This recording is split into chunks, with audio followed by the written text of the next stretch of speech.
la guerre entre l'Israël et la Palestine. D'autres disent que c'est l'un des événements des temps de la fin. D'aucuns disent que le temps n'est pas encore arrivé pour que Jésus revienne. Qu'en pensez-vous, s'il vous plaît, homme de Dieu? Bon, ce qui est sûr, vous savez, il y aura toujours des catégories de personnes, même parmi ceux qui croient. Parce que Jésus va dire qu'il y a des vierges sages et des vierges folles, ou bien. Il y a 10 vierges, l'histoire des 10 vierges dans Matthieu chapitre 25, vous connaissez cette histoire. Allons voir un peu, qu'est-ce que Dieu dit là-bas. Ce qui est sûr de façon fondamentale, tous ceux qui disent, moi j'ai ri, ceux qui disent que ce n'est pas encore le temps pour que Jésus vienne, qu'ils me disent. Parce que moi, Jésus, je sais que Jésus a dit, il dit quoi? Personne, quand les gens lui ont demandé, c'est pourquoi? Il a dit, personne ne connaît ni l'heure, ni le jour, ni l'heure. Mais il va revenir comme un voleur. Hein, d'accord? Et il dit, quand les hommes diront paix, paix et sûreté, une ruine les surprendra subitement. Subitement. Donc, ceux qui disent que ce n'est pas encore le temps, tout ça là, il faut savoir qu'en réalité, c'est les vierges folles. Vous comprenez? Ils n'ont plus suffisamment d'huile. L'huile, c'est quoi? C'est le Saint-Esprit. Vous comprenez? Ils sont encore dans l'église. Mais l'Esprit de Dieu n'est plus en eux. C'est pourquoi ils n'ont plus le désir. Le monde, ils ont déjà aimé le monde. Ils ont une affection pour le monde. C'est pourquoi d'ailleurs, quand on les dit, ceux qui disent des choses comme ça, au fait, ils disent qu'ils veulent se séduire eux-mêmes. Ils se séduisent eux-mêmes pour se donner une assurance, pour dire que non, ce n'est pas encore le temps. Vous savez pourquoi? La plupart de ceux-là, quand vous leur dites, oh, Jésus n'a qu'à revenir, ils disent non, pardon, il n'a qu'à attendre d'abord. Mais la Bible dit que l'église, c'est l'épouse de Jésus. Imaginez-vous, Paul dit, je vous ai fiancé à Christ. Imaginez-vous maintenant des gens, une fiancée. Un jeune homme a fiancé une jeune fille. Et il est allé, maintenant le jeune homme a voyagé. Et ce jeune homme en réalité c'est Jésus. Cette jeune fille c'est l'église. Maintenant imaginez-vous, un jeune homme qui a fiancé une jeune fille mais qui a voyagé. Jésus a voyagé, il est allé au ciel. Il faut faire quoi? Pour préparer une place pour nous. Maintenant imaginez-vous que la jeune fille, quelqu'un vient voir la jeune fille pour dire, ton mari va revenir bientôt. Il dit non, il n'a qu'à attendre d'abord, il ne faut pas qu'il vienne maintenant. La jeune fille est comment? Est-ce qu'elle est encore une fiancée? C'est une prostituée. Donc, il y a l'église qui est encore l'église fidèle pour Jésus. Et il y a la catégorie des prostituées, des adultères. C'est pourquoi la Bible dit quoi?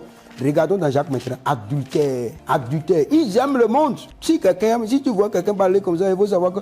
Ah, Jésus a dit que ça, c'est les signes. Quand vous regardez les signes qui annoncent l'arrivée de Jésus, c'est les signes.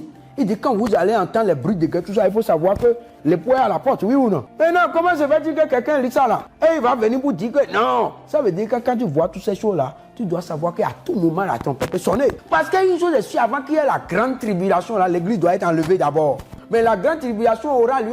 Quand on parle de grande tribulation, les gens pensent que c'est le jugement. Non, mais la grande tribulation va commencer à Jérusalem. C'est en Israël. Vous comprenez? Donc, si on voit ces choses-là, on sait qu'à tout moment, il dit quand vous allez entendre des bruits de guerre, une nation va se retrouver comme une nation, tout ça là, la famine, tout ça, les fléaux, les maladies. Il faut savoir que celui qui lui fasse attention, n'est-ce pas? Le Fils de l'homme est à la porte. Maintenant, si quelqu'un dit que, ah non, il faut passer, ce n'est pas encore. Maintenant, posez la question à ceux-là pour leur demander, mais quel est le signe alors qui annonce que Jésus peut venir à tout moment? Mais ils ne vous donneront aucune réponse convaincante. Ça veut dire quoi? Ils sont en train de se séduire eux-mêmes.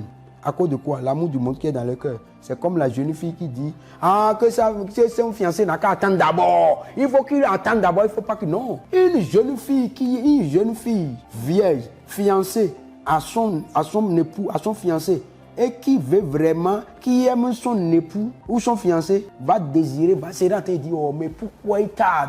Il n'a qu'à vite venir, on va célébrer le mariage, n'est-ce pas? C'est comme ça, non? Mais malheureusement, aujourd'hui, les gens disent, non, il n'a qu'à attendre d'abord, il faut savoir que cette jeune fille est prostituée. Et c'est ça. Ici, il dit quoi? C'est pourquoi il dit, Jacques 4, verset 4, il dit, adultère que vous êtes, ne savez-vous pas que l'amour du monde est inimitié contre Dieu?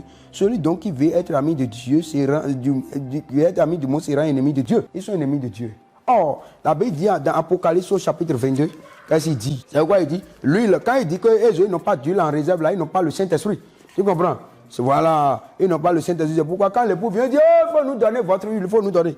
Non, ça ne marche plus en ce moment. Apocalypse 22, verset 17, il dit, et l'esprit et l'épouse disent, viens. Et l'esprit, le Saint-Esprit, hein, et l'épouse, donc quelqu'un qui a le Saint-Esprit en lui, il est un, l'épouse c'est qui? C'est l'église. L'église qui a le Saint-Esprit va aimer Jésus, il dit quoi? Et l'esprit et l'épouse disent, viens. Et que celui qui entend dise quoi? Viens. C'est pourquoi ils n'ont pas entendu, c'est pourquoi ils ne disent pas viens. Donc, et que celui qui a soif vienne, que celui qui veut prenne de l'eau de la vie gratuitement. Ils n'aiment pas Jésus. L'amour de Jésus n'est pas dans les cœurs, il ne peut pas être enlevé.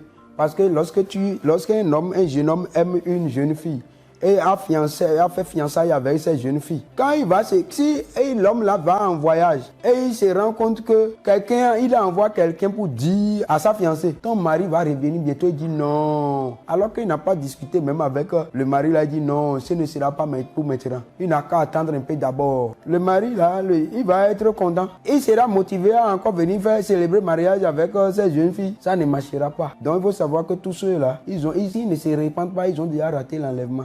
Parce que si Jésus vient, il ne voit pas l'amour pour lui dans ton cœur, il ne va pas t'enlever.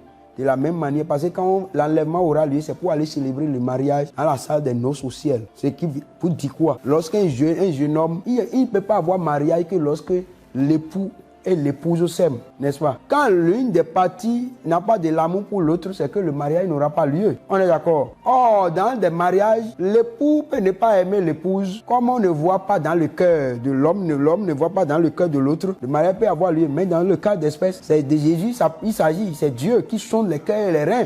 Donc, si son amour est dans ton cœur, il sait, c'est où elle va t'enlever. Mais si son amour n'est pas aussi dans ton cœur, il sait. Voilà. Donc l'amour là, c'est lui là. Quand ce n'est pas là, quand ça va venir là, mais la trompette, il ne va pas t'enlever. C'est de ça qu'il s'agit.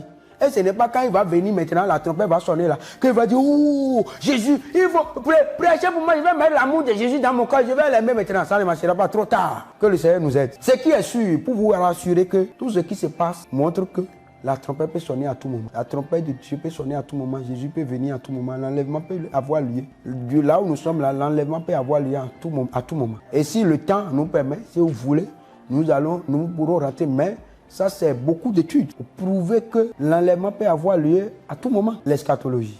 Merci.